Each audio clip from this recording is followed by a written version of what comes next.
Aujourd'hui, nous abordons un aspect crucial des rencontres et des relations qui pourrait vous éviter bien des maux de cœur, les signaux d'alarme chez les hommes qu'il est trop dangereux d'ignorer.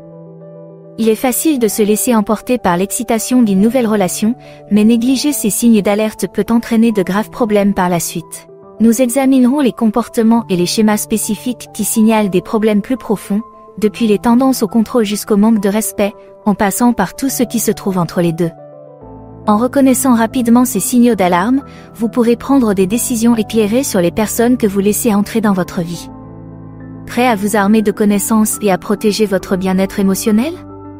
Examinons ensemble ces signaux d'alarme. 1. Comportement irrespectueux.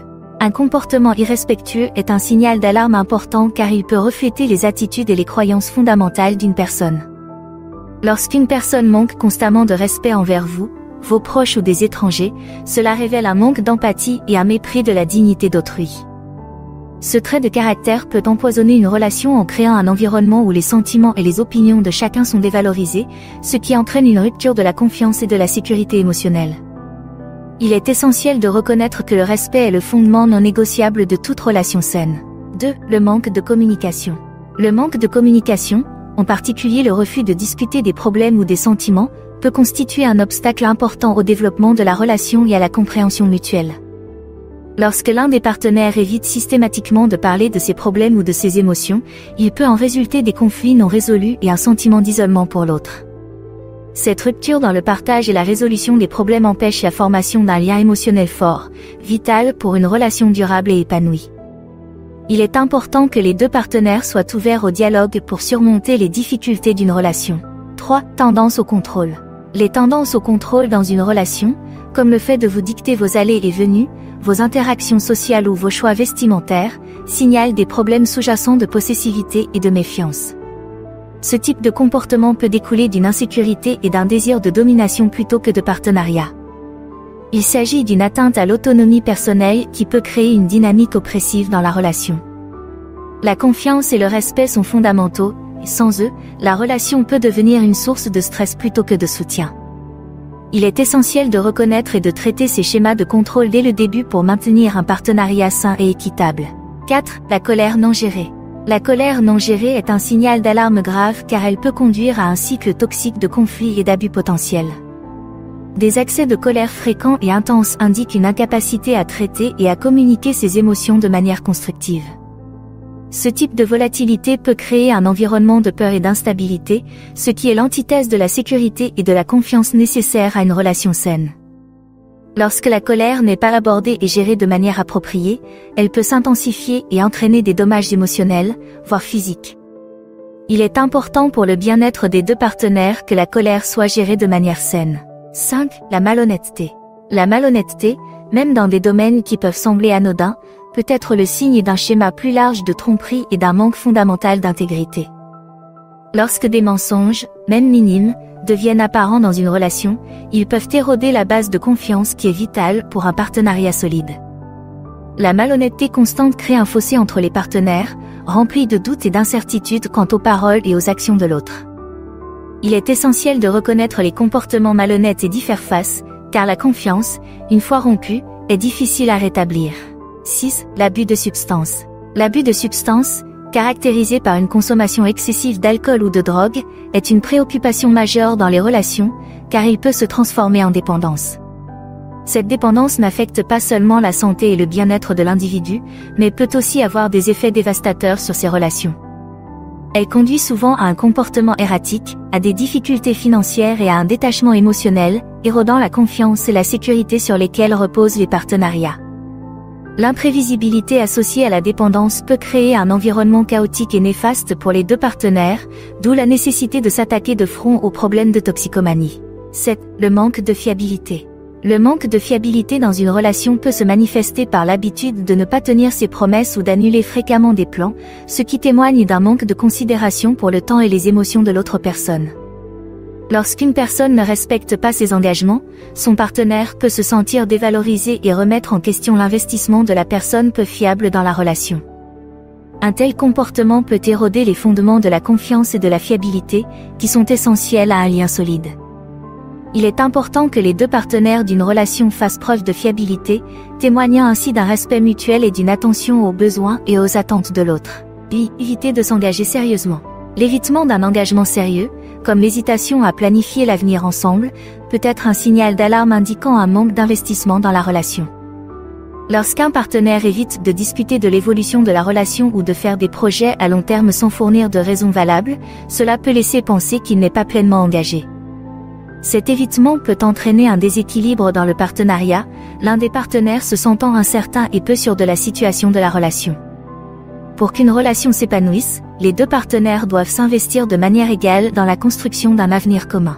9. Désintérêt pour votre vie. Lorsqu'un partenaire se désintéresse de certains aspects de votre vie, tels que votre carrière, vos loisirs ou votre développement personnel, cela peut être le signe d'un égocentrisme ou d'une indisponibilité émotionnelle. Ce manque d'engagement suggère une dynamique unilatérale où le travail et l'intérêt émotionnel ne sont pas réciproques, ce qui peut entraîner un sentiment de solitude et de négligence dans la relation. Un partenariat sain se nourrit de la curiosité et du soutien mutuel pour le cheminement de chacun.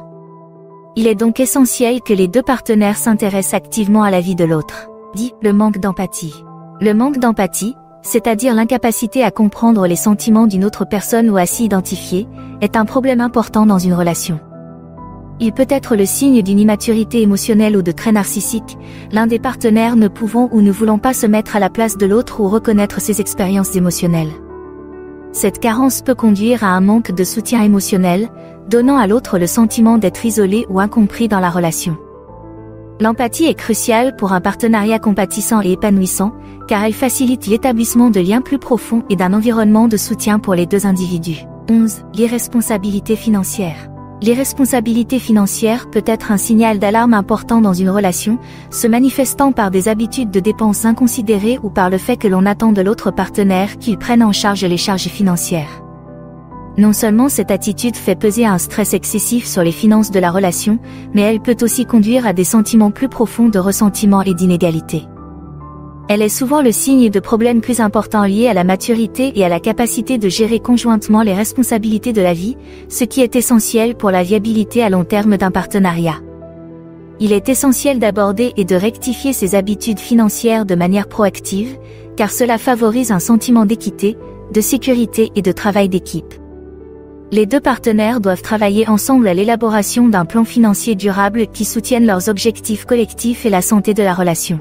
12. Comportement jaloux. Une jalousie excessive dans une relation peut être un indicateur profond d'insécurité sous-jacente qui alimente la possessivité et le désir de contrôle. Lorsque la jalousie devient intense et envahissante, elle sape les éléments essentiels que sont la confiance et la liberté, rendant la relation étouffante pour la personne qui la reçoit. Il peut en résulter une dynamique malsaine dans laquelle l'un des partenaires se sent constamment surveillé ou limité, ce qui est loin de l'environnement de soutien et d'amour que les relations devraient offrir. Il est essentiel que les personnes qui éprouvent de la jalousie s'engagent dans un processus d'introspection et de développement personnel, éventuellement avec l'aide d'un professionnel, afin de surmonter ces insécurités. Le renforcement de la confiance en soi et l'établissement de la confiance sont essentiels pour que les deux partenaires se sentent valorisés et en sécurité, ce qui permet à la relation de se développer de manière saine et équilibrée. 13. Le rejet de la responsabilité. Le rejet de la responsabilité est une habitude destructrice qui consiste à éviter d'assumer la responsabilité de ses actes en les attribuant à quelqu'un d'autre. Ce comportement est préjudiciable à une relation car il empêche l'établissement d'une confiance et d'une communication ouverte, qui sont fondamentales pour un partenariat sain. Lorsqu'une personne n'est pas disposée à reconnaître ses erreurs, elle freine non seulement son développement personnel, mais impose également à son partenaire le fardeau injuste de porter le blâme. Cela peut créer un cycle de ressentiment et de conflit, rendant difficile la résolution des problèmes et l'évolution de la relation. Un partenariat réussi exige que les deux parties assument leurs actes, tirent les leçons de leurs erreurs et contribuent à un dialogue axé sur la recherche de solutions. Ce faisant, elle favorise un environnement de respect et de compréhension mutuelle, ouvrant la voie à un lien plus fort et plus résistant. 14. Des limites insuffisantes avec les ex. Entretenir des liens inappropriés avec d'anciens partenaires peut être un problème sérieux dans une relation actuelle, car cela indique souvent que la personne n'a pas complètement tourné la page ou qu'elle n'est pas disposée à s'engager pleinement avec son partenaire actuel. L'absence de limites claires ne constitue pas seulement un manque de respect à l'égard de la relation actuelle, mais ouvre également la porte à d'éventuelles relations émotionnelles avec le passé, ce qui peut être déroutant et blessant. De telles actions peuvent susciter la méfiance, le partenaire actuel pouvant mettre en doute la loyauté et les intentions de la personne. Par conséquent, il est essentiel d'établir des limites fermes avec les ex pour s'assurer que les relations passées n'empiètent pas sur l'intimité émotionnelle et la confiance que l'on est en train de construire avec le nouveau partenaire. Des limites claires sont un signe de respect et d'engagement envers la relation actuelle et permettent d'éviter que le passé ne nuise à l'avenir. 15. Attitude négative.